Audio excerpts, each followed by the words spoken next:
I'm at the starting point for the Camino de Santiago. Over about 52 hours, I took 3 flights to get to Barcelona, then the fast train to Pamplona, and finally a taxi to here just inside France. I got my pilgrim's passport to get stamped along the way, and I'm ready to get started with the hike tomorrow morning.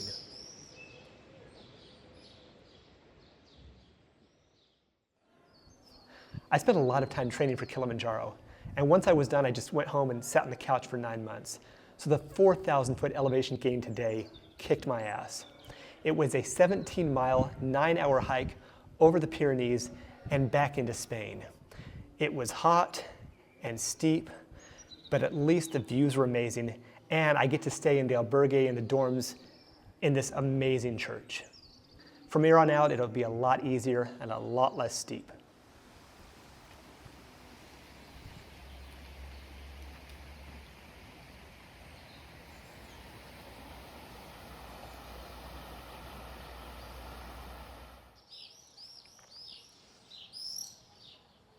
I love the variety of scenery I get walking the Camino. Sometimes I'm going through forests, sometimes walking through big cities, sometimes just going through fields of grain. It's all pretty in its own way. Walking through Spain is gorgeous, but it's hard. By the end of every day, my feet and legs are in pain. The last couple hours are excruciating. Luckily, by the next morning, I'm usually mostly recovered. One of the best things about this trip has been the people. I've got to meet travelers from around the world, and the locals have been super friendly. We got a very early start this morning to beat the sun and heat, and people were just coming back from the nightclubs, and they were cheering us on, yelling, "Buen camino, have a good walk."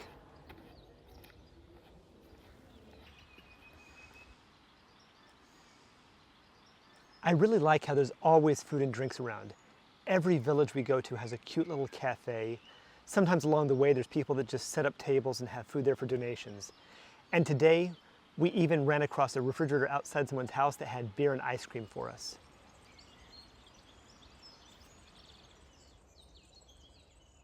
I've been doing minimal planning on this trip. I don't even get reservations. I just get in a new town or village and find a place to stay. That worked perfectly until last night. I got into Burgos very late, and all the albergues for the pilgrims were closed, and I even went to some of the hotels, but they were all booked because of some event that was in town. So I decided to get a head start, and I just left. I grabbed some pizza, started hiking, and from about 11 p.m. to 11 a.m., I covered 25 miles into the Meseta. And when I got here, I had a long overdue nap. I'm in the middle of the Meseta, which is the plateau from Burgos to Leon. It's a long, monotonous section that's supposed to be good for introspection. That's not my kind of thing, so I have plenty of podcasts to listen to.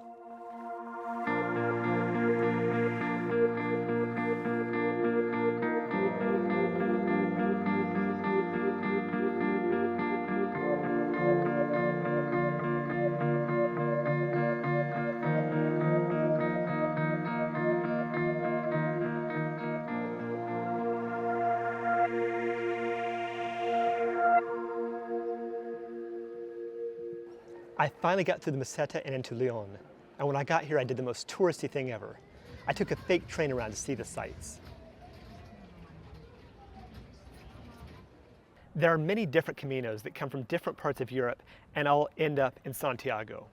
Today I'm in Astorga, where the Via de la Plata meets with the French way that I'm on. As I go along, it's going to get more crowded as we all end up on the same Camino.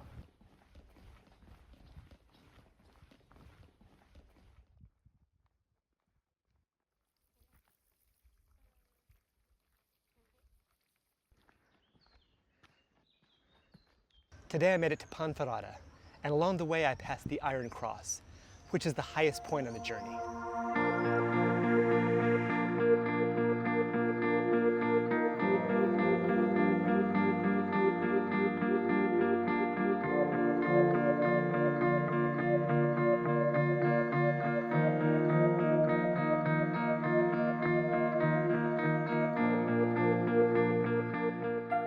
I love all the cute little albergues I get to stay in along the way.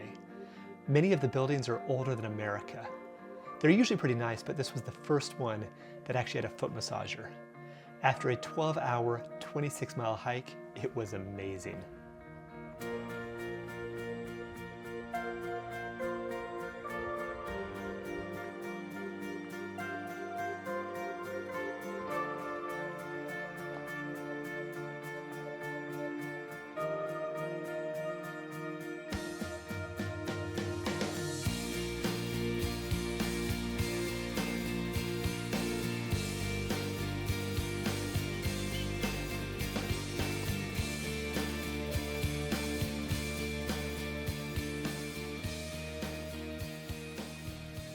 I made it into the Galicia region of Spain and into the city of Sevilla. A lot of people walk different segments of the Camino, but in order to get the certificate for completion, you have to walk at least the last 100 kilometers. This city is right before that, so a lot of people start their journeys here. This means the rest of the trip is going to be very, very crowded.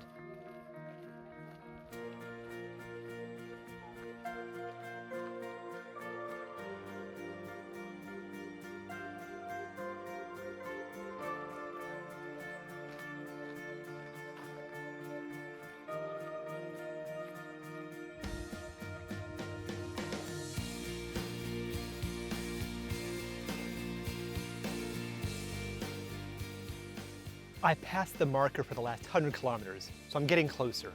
And I've been getting my pilgrim's passport stamped every day. But this was the first time there was actually a line to get in to get the stamp.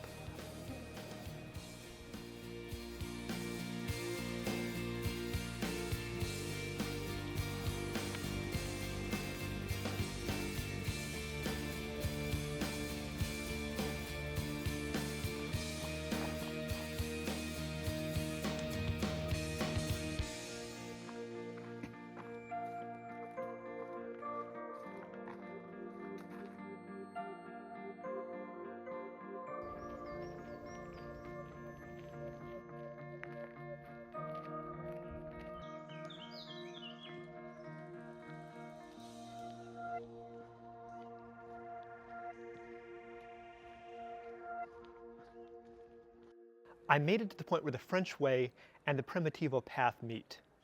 One of the things I really enjoyed about the last couple days is seeing all the people coming together. There was one point where some of the locals just brought us out watermelons as we were walking by. Also, I've seen different church groups, college groups, and even kids that looked like they were on a field trip getting ready to walk the Camino.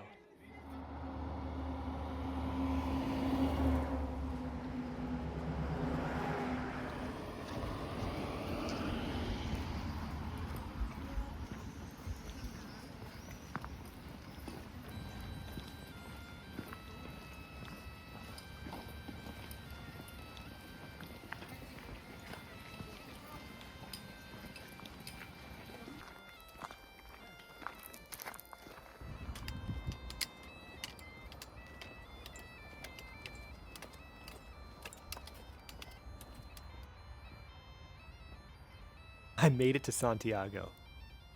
I have done a lot of traveling, but this has been the most challenging and meaningful one so far.